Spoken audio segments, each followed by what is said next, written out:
is build desire. And that's the pain, passion stuff a lot of people talk about. One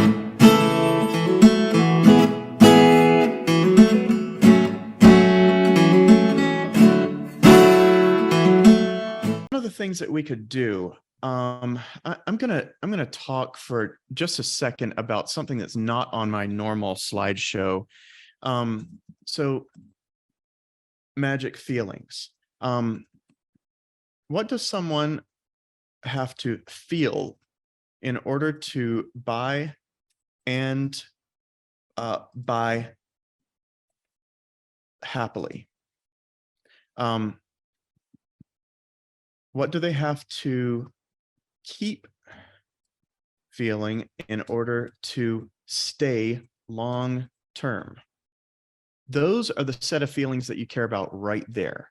Those are your magic feelings as an agency owner. And I've coached many, many agency owners in various ways, in other people's programs and one-on-one. But this stuff, like, you're never not selling. Like, I'm selling to you right now. I'm not paying a lot of attention to selling to you, and I believe I'm giving you what you want in this recording, but there's always an influence process going on. There's always a sales process.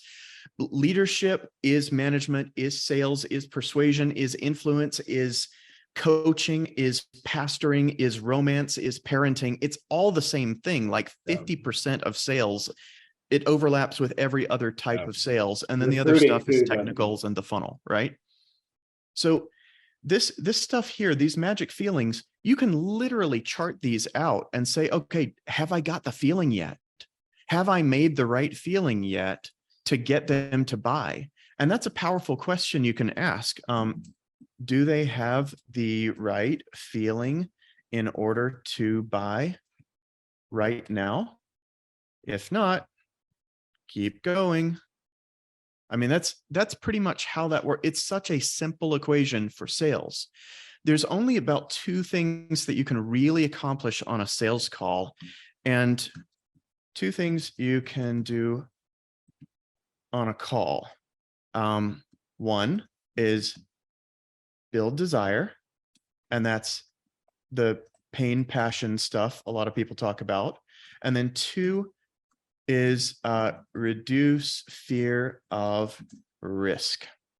This is where guarantees, testimonials, social proof, all the proof elements, that's just reducing fear of risk. So you can put gas in the car, and you can increase the horsepower of the car, and you can get the car over bigger bumps and put bigger tires on it, but you can also reduce the size of the bumps in the road.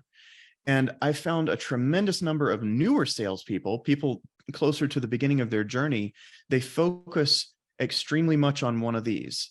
And I would say probably the newbies in the giver mindset, like not the people who kind of have a natural talent for sales. No, that's not even the right way to say it. Not the people who are brash, not the people who are maybe even overconfident about their abilities, but the givers Usually who may be dealing with input.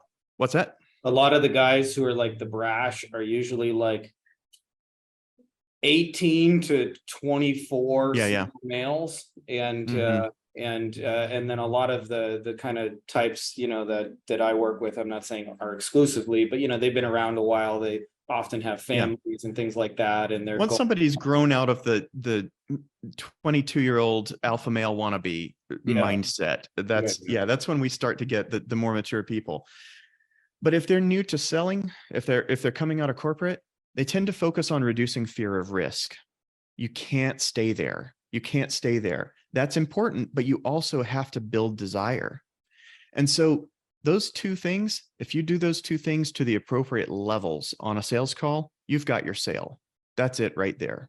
And I talk about the transparent triple close, but there's one technique that I like to teach that changes everything really fast. And I know I'm not going to over popularize this technique because nobody likes using it their first couple times. It's deeply uncomfortable the first couple times you use it.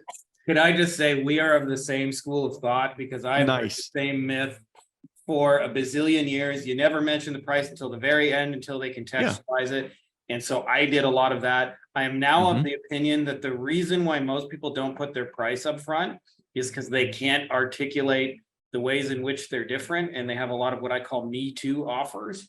And so for that reason, they have to wait till the very end of the call. But a lot of times in those calls, the little points of differentiation come out and why it's a little more or why it's a Yep. little less. And the more you can understand those things, the more you can just create upfront pricing. And for us, what it's enabled us to do is like, I don't even talk to anybody who's like at minimum less than 7 out of 10 on the idea of working together. And a lot of Yeah. people think if you just get booked appointments, it's awesome. And like I've had it where I've had 100 people on my calendar that are like 1 out of 10 on the idea of working together. And yeah, you can close them in a sales call, but I'd much rather just have them know what the price is and only talk to the people who are not deterred in any way by that and still want to talk to you and are 7 out of 10 and go, I want Yeah. to hash out those details. And then you end up having like less calls overall, but like way better conversations and more conversions out of it because you're talking to people who know Yeah. the price, right? Like Right. there's no secret. So you're like you say, like there's no fighting at the end of like $7,000. Holy shit, 7,000. I wasn't prepared to Exactly. They already had the heart attack before they got on the phone with you. Right. Speaking of heart attack, that's what the price upfront technique. I often say that kind of thing during it. But you've got the right of it there with the. I am funnel agnostic personally. There are a lot of different funnels that can work, but what's most fun for you and what fits your business model the best and the phase of your business? If you can get your marketing to do almost all the selling for you and turn your salespeople into order takers, the closer your salespeople are to a cashier, the cheaper your client acquisition is to run, guaranteed. Because you know your systems are really on point by that time. You know your marketing is really dialed in by that time. So your goal as any kind of business owner should be to turn most of your sales force, your frontline sales force, into the least expensive version of a sales force that you can run. You want your numbers to work and you want to systemize that as much as possible. The more expertise you need in a salesperson, the more money you're going to pay for that salesperson. Guys, if you like this video, you're also going to want to grab some free bonuses, which you can get at our website, Beyond Agency Profits. To make it easy for you, I've put the links to it in the description of this video, as well as pinned in the top comment. And we've got a couple of awesome things. This is what you'll get after you sign up. You get some of our best training, how we're closing clients over Loom videos, how we sometimes sign clients that is not a misprint for under $5 US. How to demonstrate your value in like amazing ways, trainings, how to have your clients write the best copy of your life, how we're closing without phone calls, campaigns that we've generated for clients that have done over $100,000, as well as scripts you can use to get conversations going with clients in under 10 minutes. All you got to simply do is go there, enter your name and email address, and then this is what you'll see on the other side. So if that's interesting to you, make sure to click the links below, and I will see you on the other side.